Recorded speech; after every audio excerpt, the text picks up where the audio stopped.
Bir günü Cebrail aleyhisselam, Cebrail perişte Peygamber sallallahu aleyhi ve sellem'e gelip aytat: Ya Muhammed, ey Muhammed sallallahu aleyhi ve sellem, İş ma şi'te fe inneke meyyit. Kaalagандай жаша. Кандай кааласаң ошондой жаша. Бирок бир нерсени билгиниң, өлүм деген акыйкат бар. Баары бир өлөсүң. Каалагандай жаша, бирок баары бир өлөсүң. Ва ахбиб men şi'te. Kaalaganinди süy. Жүрөгүңдү каалаган бирөөгө берип коя бер. Бирок бир нерсени бил, fa innaka mufariqahu. Sen андан баары бир ажырайсың.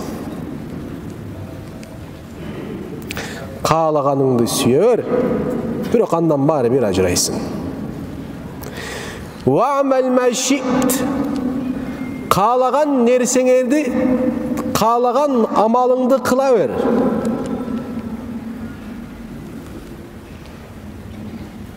Кыймыл аракетиң,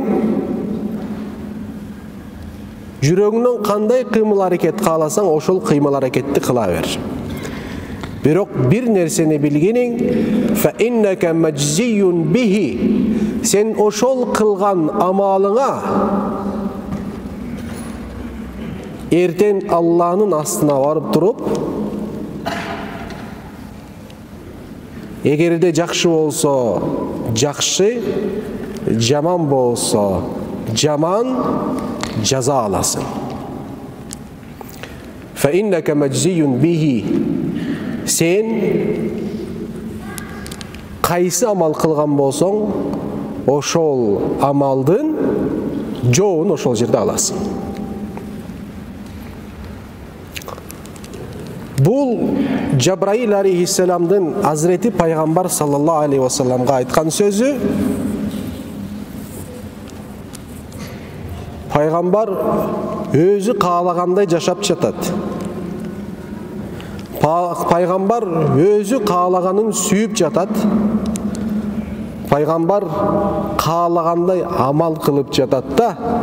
Азрети Джабраил келди, анын айтты: ey Muhammed, сенин жашаганың дурус эмес, сенин сүйгөнүң туура эмес, сенин кылган амалың дурус эмес деген маанисинде пайгамбарыбызга айтып атат эмес. Азрети Пайгамбар саллаллаху алейхи ва саллам Алла Тааланын контролундан чыккан эмес туугандар.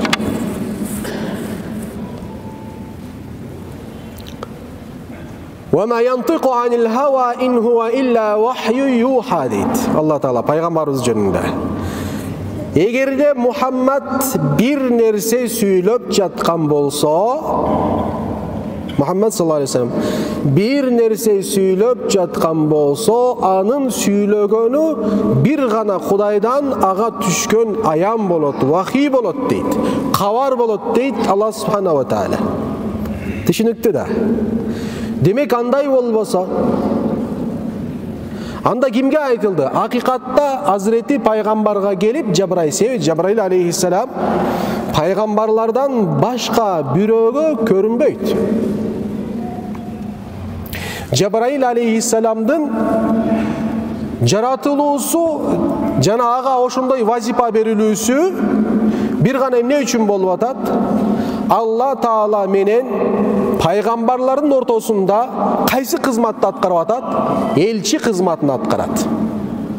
Ошон үчүн сизге көрүнбөйт, бизге көрүнбөйт, эч кимге пайгамбарлардан башка көрүнбөйт. Бирок келип пайгамбар саллаллаху алейхи ва салламга айтып атат. Башкача айтканда: "Я Расулаллах, Я Расулаллах, мен бул сөздөрдү сенин үммөтүңө айтып атам. Бул сөздөрдү сага айткан жерим жок, эй пайгамбарым. Сен ошол сөздөрдү сахабаларыңа жеткиресиң. Сахабаларың табииндерге жеткирет. Алар өзүнөн кийинки болгон атбай табииндерге жеткирет. Алар болсо өзүнөн кийинки мунга жеткирет. Ошо менен кылым болуп бул кабар жеткирилип туруп, 2019-дун июлдун паланча жума күнүндө ошол мечитте бул кабар айтылат деп пайгамбарыбызга айтты Жабраил алейхиссалам. Эмне экен бул? Кайра кайталап жатабыз. Каалагандай жаша. Каалагандай жаша. Бирок бир нерсени унутпа. Баары бир бул жашообуздун акыркы чекити бар. Ажал деген нерсе бар. Ар бир адамдын ажалы белгилүү. فإذا جاء أجلهم لا يستأخرون ساعة ولا يستقدمون. Могу жерде канча киши отурабыз туугандар? Ар бирөөбүздүн ажалы белгиленген, секундасына чейин белгиленип койгон. Секундасына чейин белгиленип койгон. Ажалыбыз. Билгиниң ажалың бар дейт. Каалагандай жаша, бирок билгиниң ажалың бар дейт. Ал эмне деген сөз? Ажалым бар экендигин билип турган инсан мен мисалы ажалым бар, эртең бары бир бул жашоодон кайтам, түбөлүктүү эмесмин дегенде мен түбөлүктүү болгон жашоого карата өзүмдү даярдайм. Ошого жараша бул жашоомду жашайм. Каалагандай жашабайм мен ошондо. Айтып атпайбы каалагандай жаша, бирок ал жерде каалагандай жашабай калам мен. Себеби мен каалагандай жашай турган болсом, каалоомдун 99% напсиден болот. Каалоомдун 99% напсиден болот. Мындай каалооңду, сенин каалооңду, ичиңде болгон каалоолорду алып туруп, бир тарага салып көр таразага. 99% напсинин каалоолору болуп калат. Напсинин каалоолору эч качан адам баласын бейишке жетелебейт. Напсинин каалоолору шайтандын шыбырагандары болот, васвасалары болот. Ошол напсибиз биздин жан дүйнөбүзгө шайтандын эшиги терезеси болуп эсептелет. Шайтан менен ортобузда напсибиз турат.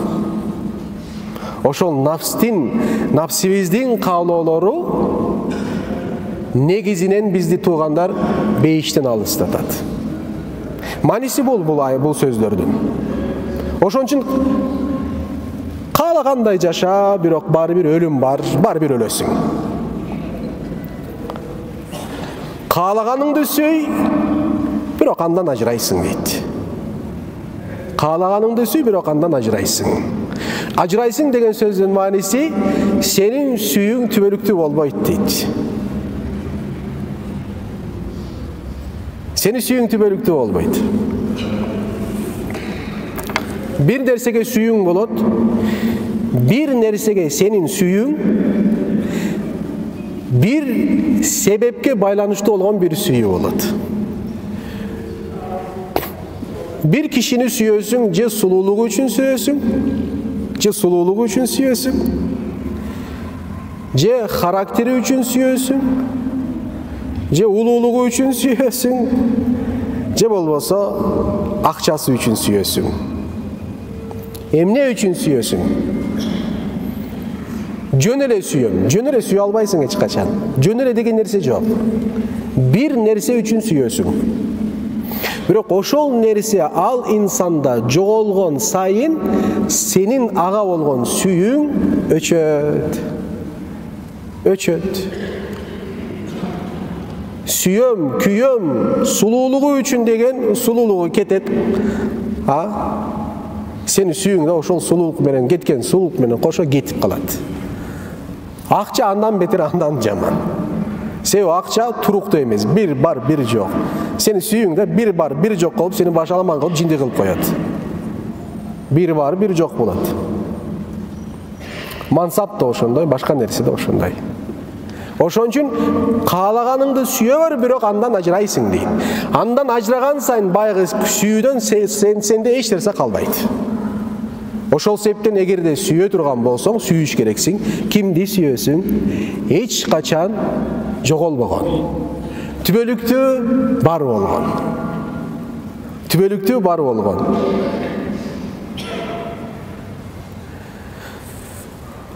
Аллах Куранда айтат, Рахман сүрөсүндө. Алла Тааладан башка бүт нерсе жок болот деген аят бар. Мана ошол кимди сүйөсүң? Алла Тааланы сүйөсүң. Чындыгында ачкыч ошол жерде. Эгерде акыйкатта Алла Тааланы биз чындыгында сүйө турган болсок, туугандар, маселелердин баардыгы чечилет, билесиңерби? Ошончолук болот. Алла Тааланы катуу сүйө турган болсок, маселенин баардыгы чечилет. Сенин башыңа келген кыйынчылыктардан ыза тартпайсың, тескериси ошол кыйынчылыктан рахаттана баштайсың. Сүйүң, тууганым, бул жөн эле бир сөз эмес. Бул тажрыйбада өткөн, жашалган, азырда жашалып жаткан бир нерсе. Сүйүң канчалык Кудай Таалага күчтүү болсо, сүйүң Кудай Таала канчалык терең болсо, башыңа келе турган кыйынчылыктардан ыза тартпайсың, рахат аласың.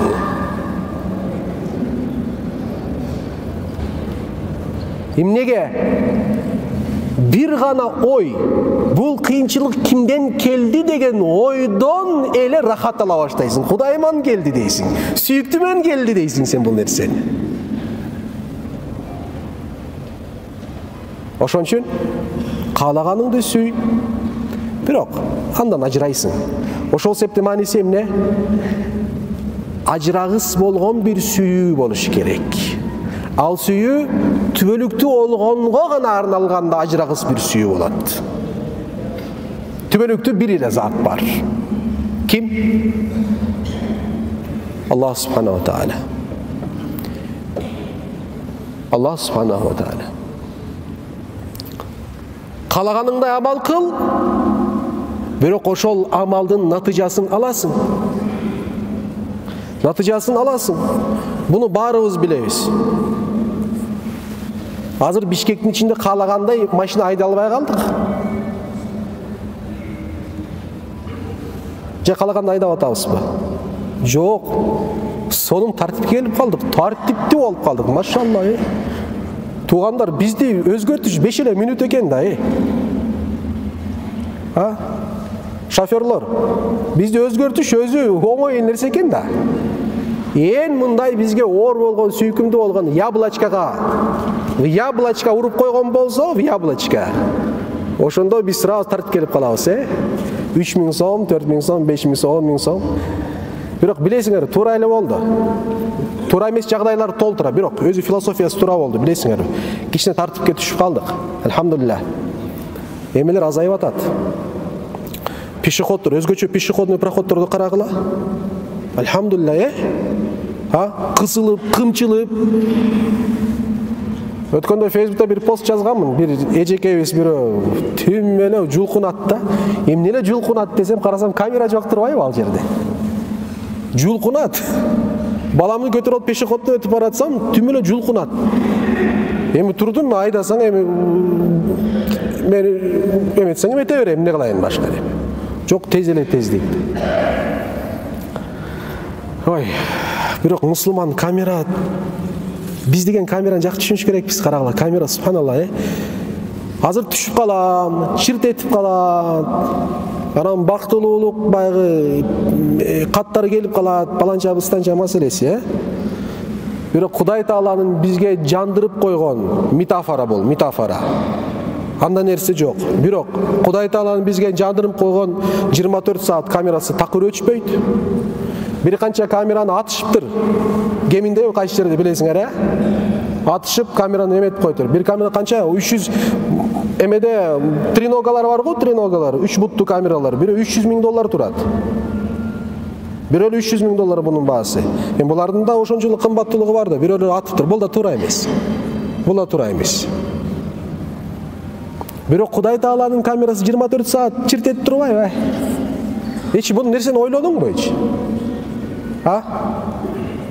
Эч ойлодуң, Кудай Тааланын камерасы чиртетип турат постоянный. Эмне кылып атасың? Булгу перекресткада эле, тиякта биякта камера, болду, башка жерде жок. Кудай Таалан бизге күйгүзүп койгон камерасы 24 саат өчпөйт. Батарейкасы түгөнбөйт. Солнечный батарейкага муктаждыгы жок, энергияга муктаждыгы жок, такыр муктаждык эч нерсеге жок. Күн болбосо да, түн болсо да камера бизде эмне тартып турат. Эртең Алланын астына түшкөндө кадимкидей көрөбүз.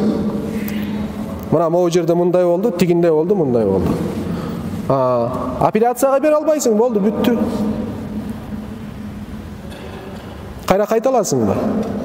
Бая жан бергенден кийин киши Куранда айтат. Жан бергенден кийин киши дейт, Алла Тааладан сурайт: "Я Рабби, кыска бир мөөнөткө гана, кыска эле бир мөөнөткө гана мени дүйнөгө кайтарчы" дейт да. Суранат, ыйлап суранат. Кыска эле, көп нерсе кереги жок. Кичине болсо дагы мен тиги дүйнөгө барып келейинчи дейт. Барып эмне кыласың дегенде, "Фа ас-саддака ва акум минас-салихин" дейт. Я Аллах бул сөздү карагыла. Эмне кыласың ал жерге дегенде, "Фа ас-саддака", көп садака берем дейт. "Ва акум минас-салихин", салихтерден болом, чынчылдардан болом, туура инсандардан болом. Я Аллах. Ошол жерде Алла Таала айтып атат да бул аят мененчи: "Бизди ал жерде эмне куткарат көбүнчө? Бул көрдү, соовун көбү кайсы жерде экен? Садакада экен." Ошол жерде суранат, ыйлап туруп: "Я Рабби, кайт барып келейинчи бир кыска бир мөөнөткө. Эмне кыласың? Фа ас-саддака", садака бергендерден болом дейт.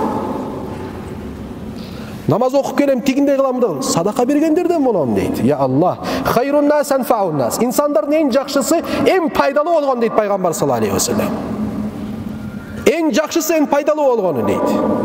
Көп берүү шарт эмес, 1 сомду чыгар, Алла үчүн бер, садака берген болосуң. Садакаң жокпу? Бере турган 1 тиyiниң жокпу? 1 тиyin, 1 сом. 1 сом да атам мен. 1 эле сом. Кимдин азыр чөнтөгүндө 1 сом жок? Кол көтөрчү.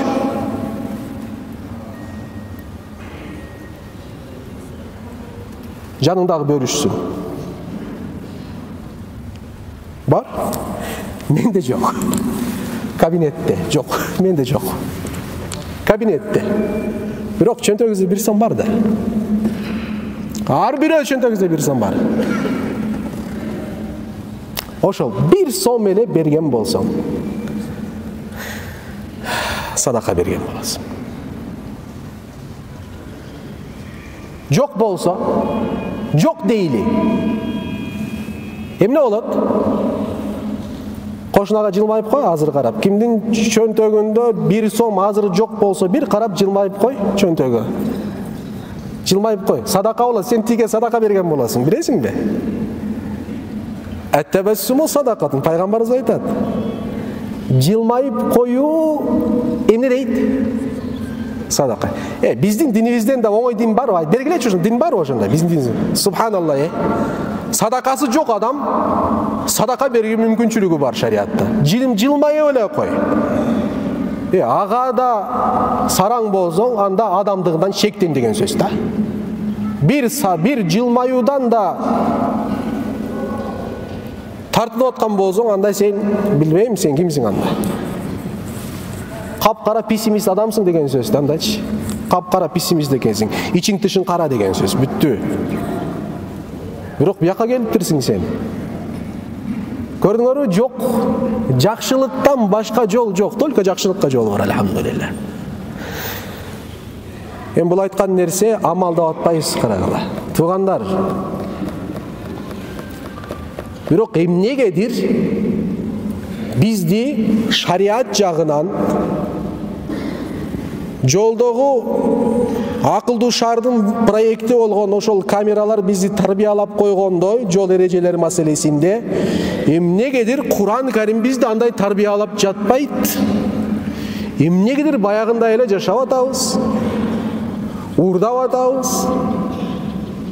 жалган сүйлөп атабыз, бирөөнүн акысын жеп атабыз, бирөөнү гыйбат кылып жатабыз, эч качан анын кулагына жетпейт, эч ким билбейт сыяктуу этин тим эле чайнап жутуп атабыз, сөз ташып атабыз. Ыпластын баардыгы бизде мусулмандарда азыр бар. Эмнеге болуп атат? Bunun проблемасы кайсы жерде? Эмне Курандабы, пайгамбарыбыздын хадистериндеби, алымдардын сөздөрүндөбү, же китептердеби, же ошону жеткирген имамдардабы? Кимде маселе? Маселе кимде? Маселе сенин жүрөгүңдө. Маселе сенин жүрөгүңдө. Сенин жүрөгүндөгү иманда маселе.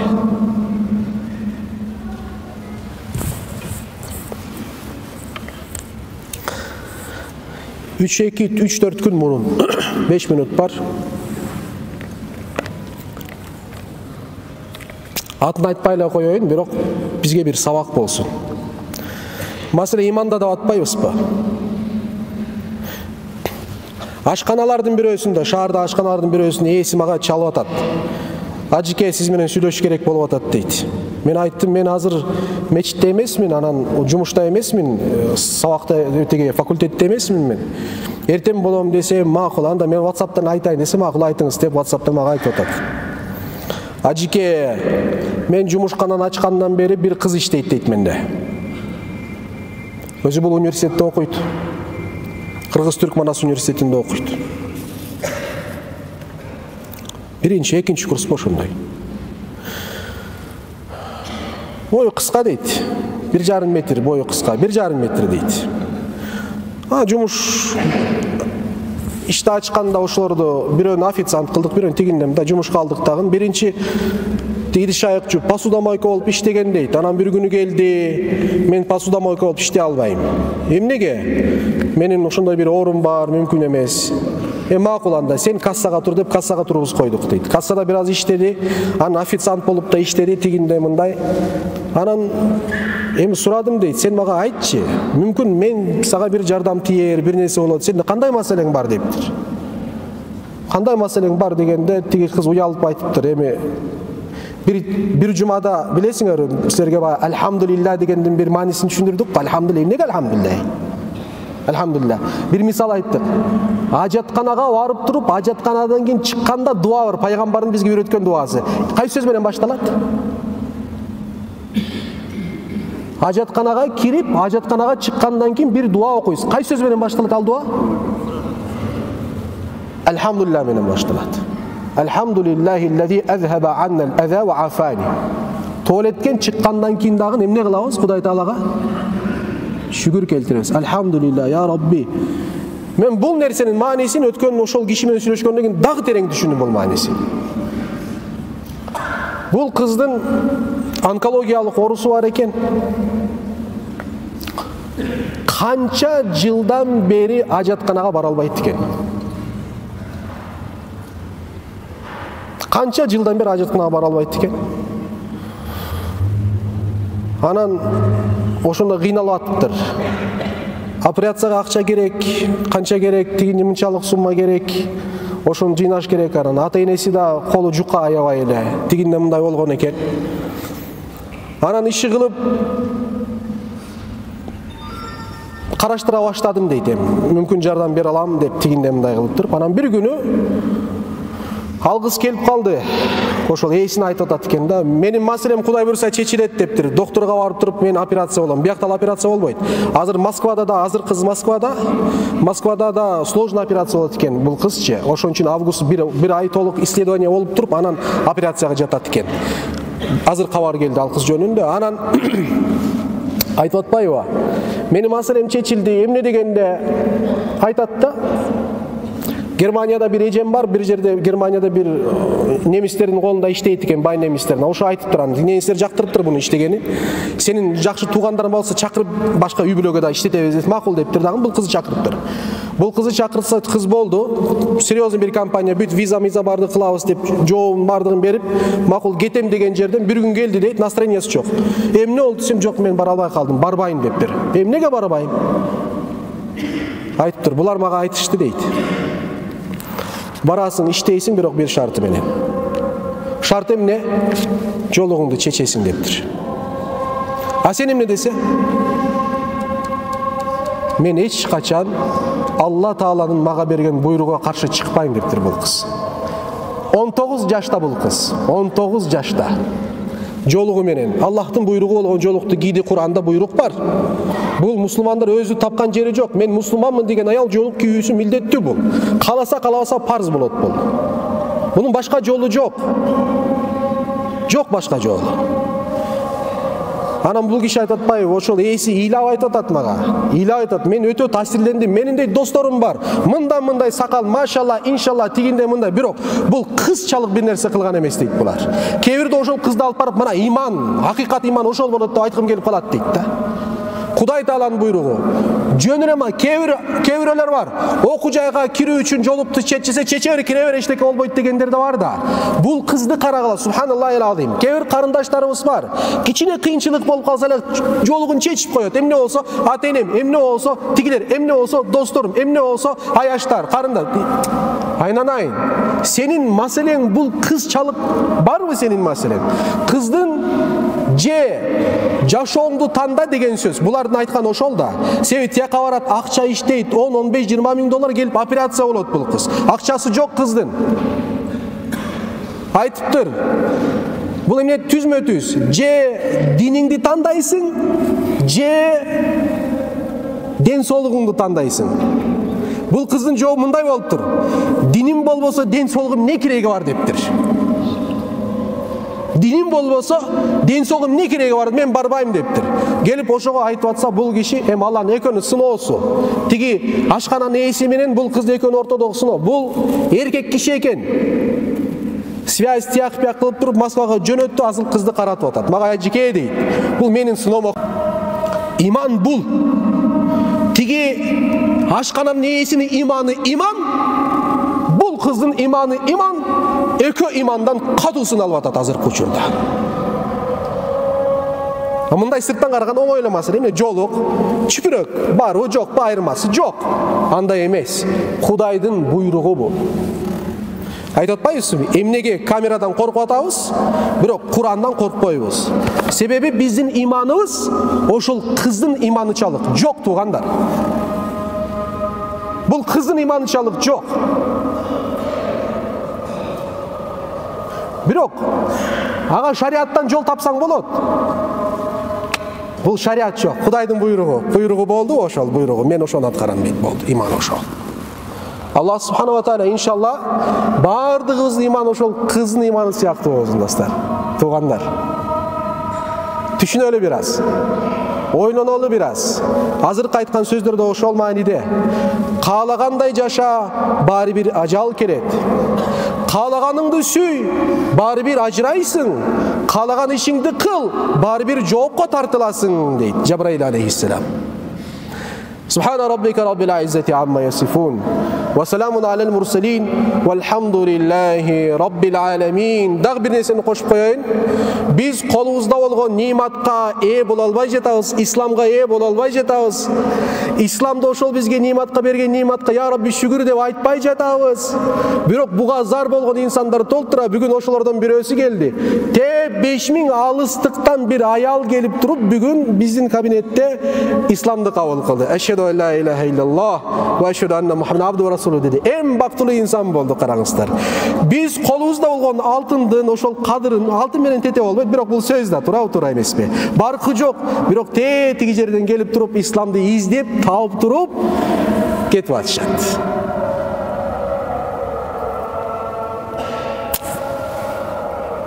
Жообу кандай болот, субханаллах. Ошо аябай көп ойлоном. Жообу кандай болот? Аллахтын астына кандай жооп беребиз?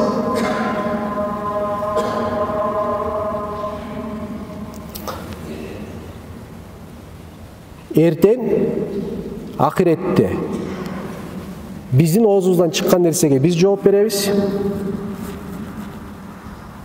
Биздин оозубуздан чыккан нерсеге биз жооп беребиз. Силердин кулаңарга кирген нерсе силер жооп бересиңер. Бул нерсени унутпайын. Макулбу? Субхана раббика раббил иззати амма ясифун ва саламун алал мурсалин валхамдулиллахи раббил аламин.